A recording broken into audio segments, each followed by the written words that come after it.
Good morning. This is Sunday, the 24th of May 2020. Excuse me. I'm the Reverend Jeremy Follett, the Vicar of Christ Church, St Albans. And I hope this finds you well. We're well into lockdown. It's beginning to be eased, and I hope that those relaxation of regulations has helped you. I just hope, of course, with us all, that we're back to some semblance of normality as quickly as possible. Since my last vlog, I have become a doctor. My doctorate has been awarded. So last time, what I was telling you as I shared things from my study, because I think they're relevant to Christian discipleship, as I've shared those things, last time it was just a theory. You know, it's just a good idea, Jeremy, but this time it's fact. It's cold, hard, solid fact. It is fact and it always will be fact. Trust me, I'm a doctor. So I hope you enjoy what I'm offering today in that light.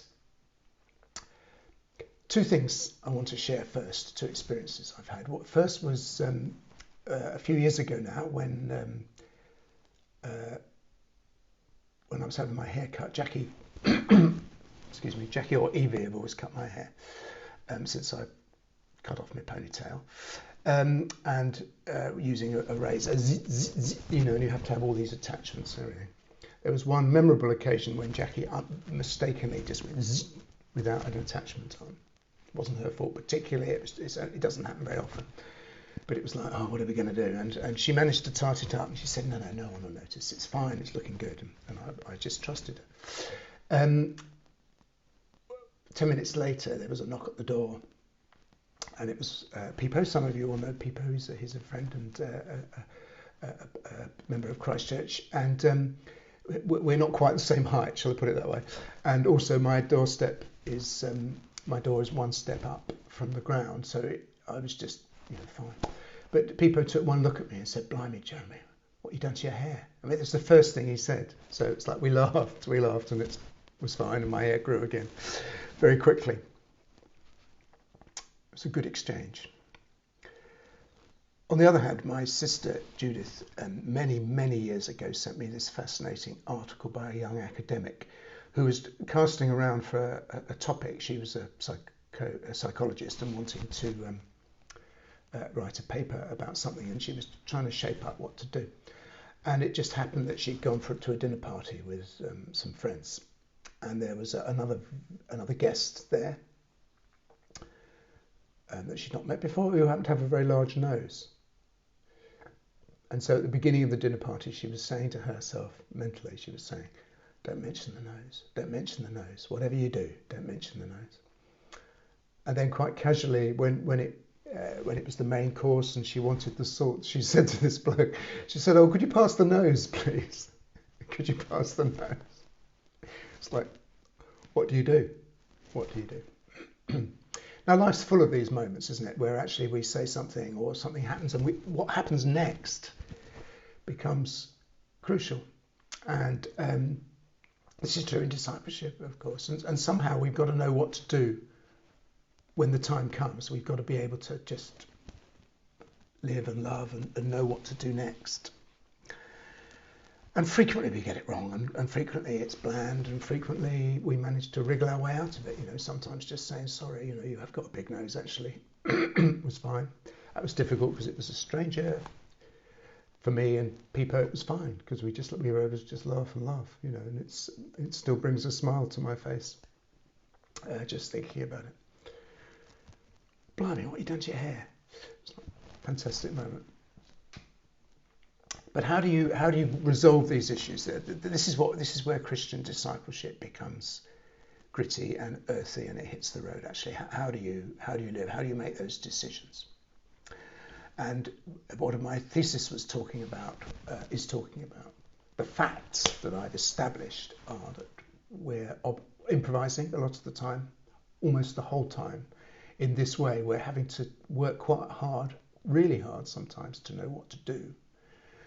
And we've got no recourse to learning, no recourse to experts, no recourse to books or all our normal ways we get knowledge. We've just got to do it. We've got to do something. And that's what improvisation is about. And improvisation is all about doing the obvious. So it's not trying to be fancy. It's not trying to be clever. It's doing the obvious. So what is the obvious in discipleship terms, and how do we learn to do the obvious? And this is where I need to turn to the Duke of Wellington, because I think he gives us a bit of an insight here.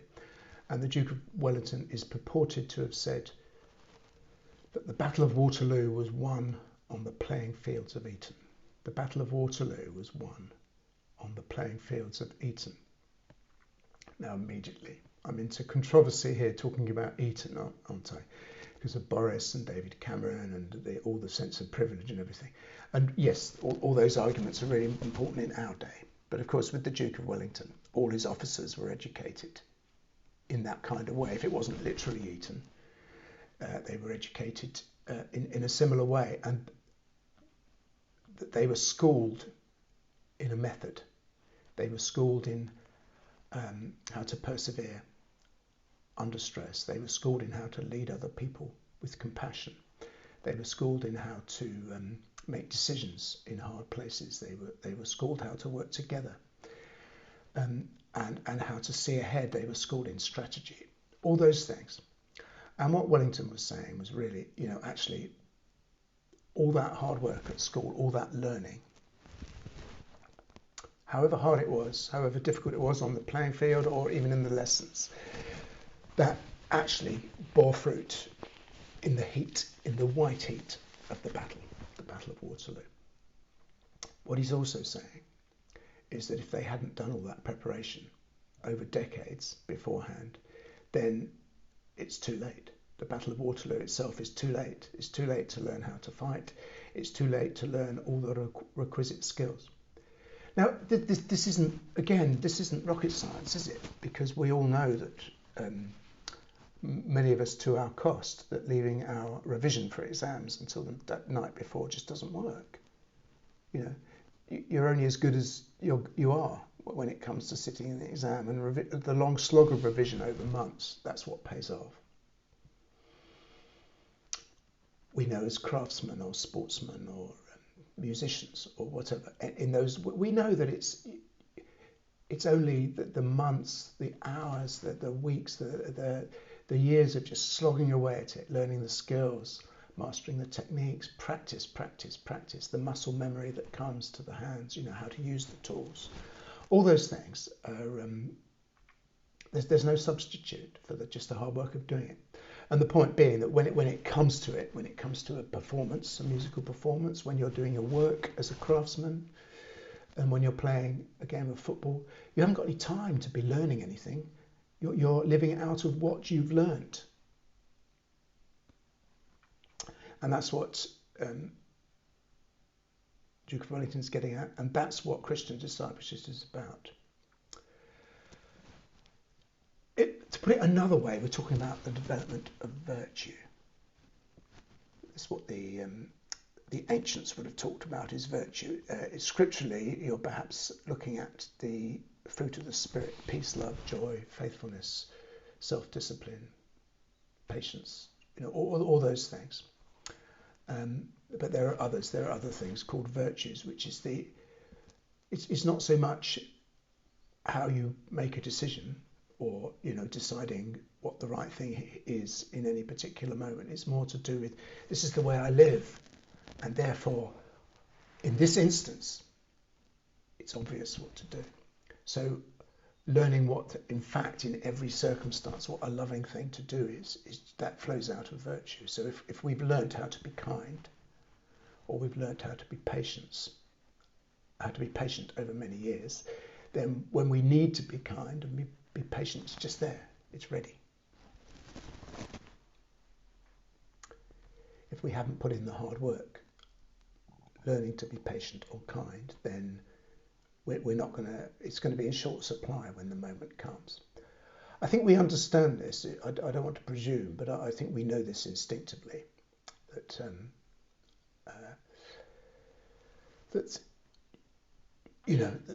learning stuff, is where wisdom is. That's what we have to do. That it's nothing's presented on a plate. I think where it's a bit unexpected, particularly in the early days, is as Christian disciples we have to learn, and it's hard work learning how to do these things. And so, for instance, if we're looking at the virtues, if we're thinking, well, God, I want to be patient, or give me self-control, as Oscar Wilde said, he said, I can resist everything except temptation. It's like we know the kind of things where actually, as we begin to walk with Christ, we begin to see where we're not that great. But if he teaches us about patience or endurance or self-discipline or forgiveness or whatever, all these virtues, he does it by putting us in a difficult place. And I think this is what we need to grapple with. So if we need to be patient, if we need to learn the virtue of patience, then we're going to be put in situations where we are impatient. And that can be quite ugly. We might, and therefore we might feel as if we're failing because I needed to be patient there, but actually I wasn't. I was just impatient. It was horrible. Or that person, why should I be patient? It raises questions. What's the point of patience?